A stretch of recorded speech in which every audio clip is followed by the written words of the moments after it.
રાજપીપળા શહેર નજીક આવેલ ધર્મેશ્વર મહાદેવ મંદિરના જૂના મકાનમાંથી વન્યજીવના 40 જેટલા ચામડા અને 133 નખ મળી આવવાના મામલે હવે વન વિભાગ સાથે આઈબી પણ તપાસમાં જોડાઈ છે.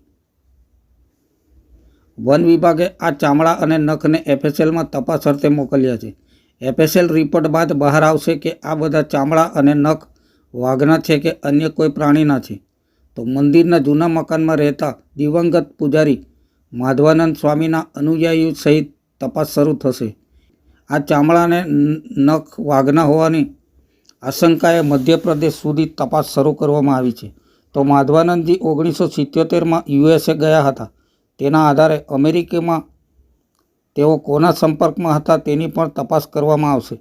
સ્વામીજીની સાથે સંપર્કમાં રહેતા તેમના અનુયાયીઓની પણ તપાસ વન વિભાગ કરી રહ્યું છે.